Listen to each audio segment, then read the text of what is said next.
Hello everyone, welcome back to Fraud on the Telly. Today's video will be giving you a quick recap as to everything that took place in episode 1 of Exandria Unlimited Calamity, an episode in which our new band of heroes try to solve the mystery of Vespin Chloras. I know it's gonna sound like I'm hyping this show up, but for real, this show has the potential to be my favorite D&D series of all time. Real quick, I made a couple of mistakes in our last video. I don't know why every time I heard Brennan say Cath Moira, it just was Kale Moro in my head, so my bad on that one, guys.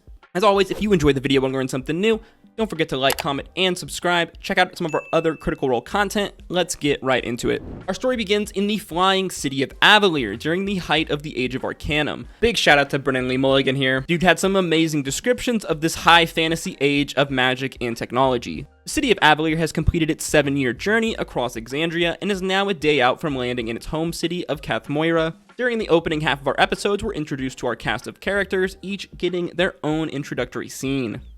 The story begins in the dreams of Zerxus Dream, a paladin played by Louis Carasso. Zerxus is disoriented in some sort of battle when he finds himself face to face with his son, or at least what his son looked like the last time he saw him 7 years ago. The boy is sitting on the edge of a cavernous hole in the city streets of Aabria. A fishing pole in his hands descends down. Zerxus looks into the pit, seeing what he believes to be stars. A whispery voice speaks out to him from the pit, but he does not speak Draconic, so he only makes out 2 words, Ghor Dranas. Go see our last 2 videos for more information on Ghor Dranas and why that word is super important. Zerxus repeats the words back into the pit. When to the cast horror, the boy looks to his dad, saying, "Dad, I think I caught something," as he's suddenly pulled into the crater. Suddenly, a massive explosion rings out, flattening the city as a massive red body the size of a mountain falls injured to the ground. This we come to find out is Asmodeus, the Lord of the Hells. As the god speaks to Zerxus, he is suddenly blinded by a massive flash of light, as another man the size of a mountain, with a featureless face, shining like the sun, lands, impaling his boot into Asmodeus' chest. This is the Dawnfather, the god Pelor. In probably the best line of the show, Asmodeus looks to Zerxus, saying, "Ask yourself, Zerxus, whom did we betray?" As Pelor goes to strike down Asmodeus, Zerxus shouts, "Stop." Suddenly, Pelor form vanishes. Asmodeus, shocked, looks to Zerxus, saying, "Zerxus, if you look down and see the stars, what world might you see if you look up?" He looks up to his horror, seeing the ground quickly rushing towards him. We come to find out this is a reoccurring dream that Zerxus has been having. A combination of the premonition of the future and possibly memories of the past. For a full breakdown of this dream and my theories as to what it means, make sure you go check out our last video. Zerxus, we learn, is the first knight to the city of Aabria along with his griffin Tempest, charged with being the tip of the spear in protecting the city. Zerxus is also interesting because unlike other paladins, he does not need to worship a god to channel divine power. Next, we are introduced to Locacious Seely, played by Sam Riegel. A changeling bard, Seely is the face of the Herald's Tome in Aabria. The Herald's Tome being the news and official record keeping of all things happening throughout the world and in Aabria. He is vain, arrogant, and hilarious.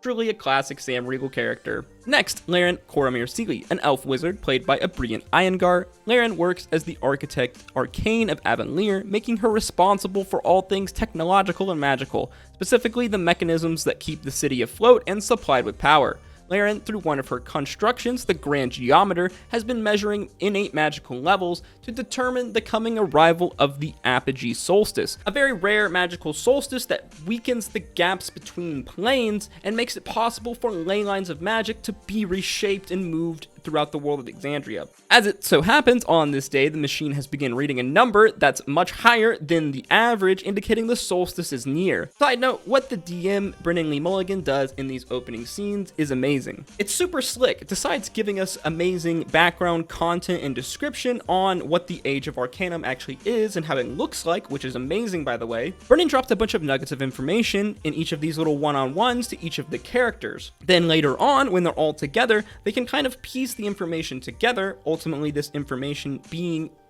what happened to Vespin Chloras. As Laren makes this discovery, she is interrupted by her ex-husband. Surprise, it's Sam's character. Can't wait for more of this amazing dynamic. Next, we move on to Nidus Okuro, a human dragon sorcerer played by Lou Wilson. Nidus is a former pirate who now works for the Golden Scythe, a merchant company responsible for maintaining and managing finance and trade in Aabria. Nidus is the guildmaster of said guild, a great sorcerer who is responsible for building and designing much of the automatons used in Aabria. Nidus is responsible for handling much of the logistics and money behind the replenishment being when the city of Aabria lands in Cath Moira and resupplies for its 7-year journey. Next to Travis Willingham's character, Seret Agrupnin, a Birdman rogue who serves as senior site warden of the Eyes of Aabria, a group of rogue who seem to function as the sort of masters of whisperers and inquisitions. As we come to learn, much of their work revolves around solving magical mysteries and picking up the pieces of wayward magical incidents. He walks into a strange magical chamber made out of a single piece of marble. We come to learn through transmutation magic, this room can channel the memories of objects to recreate the environments around them, or something like that. In the room, he finds a cluster of debris and items floating in the center. His second in command tells him these items were collected from an event in Vasselheim concerning the Archmage Vespin Chloras. The Archmage has apparently gone missing, the higher-ups in Vasselheim believing he was attempting some sort of magical heresy against the gods. The man tells Seret the rumor is he was trying to recreate the matron's ritual and ascend to godhood. The artifacts before Seret are what remained in the room, as no trace of Vespin Chloras or the spell he was attempting could be found. Vasselheim asked Aabria to sweep the city, possibly thinking he was stowed aboard, but the mage was not found. Nice foreshadow here, Brennan. The chamber comes alive, rendering an exact copy of Vespin Chloras' sanctum, more than a copy in fact, as the object's memory allows Seret to see over a period of time in the sanctum, almost like you're watching a YouTube video. He can flick back and forth, however the room only shows innate objects, not actual human living beings within it. Travis rolls a 31 on investigation, getting the big Vespin Chloras meta unlock. First, Seret discovers there are many glyphs on the objects, some celestial and some infernal. He sees a piece of corroded metal. He's able to determine it is a piece of something much bigger, and has now been disenchanted and somehow rusted away. He determines this is some piece of a large bow, but something is odd about the disenchantment. With Travis's crazy roll, he determines that the bow itself was not disenchanted through a spell, but with some innate magical force.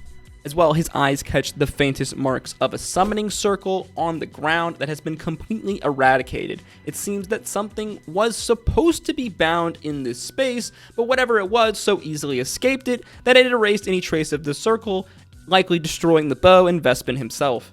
For a further theory and breakdown of this event specifically, check out our last video, but in short, Vespin Chloras most likely summoned Asmodeus or one of the other betrayer gods. Next, we move to Paisha Porco, a female elf wizard played by Marisha Ray, who serves as the Keeper of the Scrolls and Archmage of the Librarian Incantatum. Wow, that's a mouthful. At the summit of the city of Aabria resides a giant golden statue of an elven man, Amir the Bold, the wizard who brought flight to the city of Aabria. At the feet of this statue, we find his granddaughter, Paisha Porco. As Keeper of Scrolls and granddaughter to Amir, Paisha is among the upper crust of this magocracy society. Here she meets with her friend Loris, an extremely powerful mage who is apprenticed to Eldamir the Wise, one of the 7 of the Septarium, the most powerful wizards in Aabria, an ancient elf who was one of the original 7 who lifted the city. Loris tells Paisha that they have received word that Aor is preparing an attack on another city, and they plan on testing a weapon they have been preparing. Fans of Campaign 2 know this weapon that they're preparing has the potential to kill a god, and will ultimately bring about Aor's demise.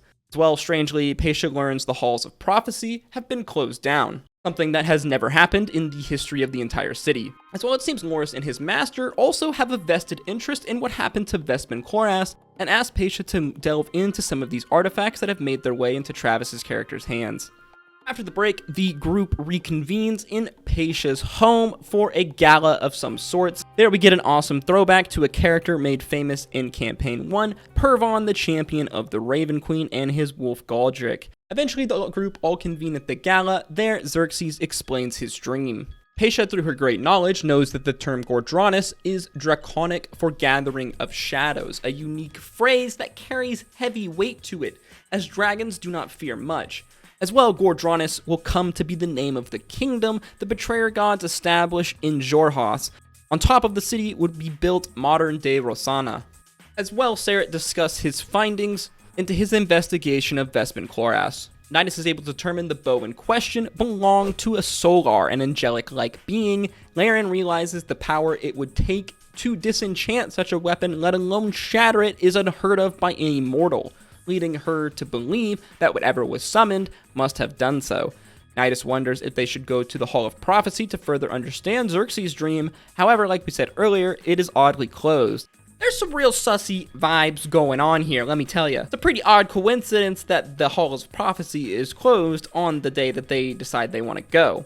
As well, it seems there's way too many people who are interested in the works of Vespin Chloras and seem to be aware of it. Something's going on here. Zerxus and Locatus speak with Pervon. He informs them that he was brought to Vasselheim to inspect the sanctum of Vespin Chloras and warns the mages that something is not right in the world. After counseling with the Raven Queen, Pervon believes it was not the matron's ritual Chloras was attempting, but something much more reckless. Of course, we've already put the pieces of this puzzle together by now. He was attempting to summon Asmodeus or possibly one of the other betrayer gods, possibly with the intent to free them. Back in the gala, Seret has found one of Nidus' automatons behaving oddly. He takes it into a quiet room, examining the object, but in a clutch move, he uses one of his character's abilities, Unerring Eye, an ability which allows him to see through any illusion magic or magic that would deceive in any way his senses.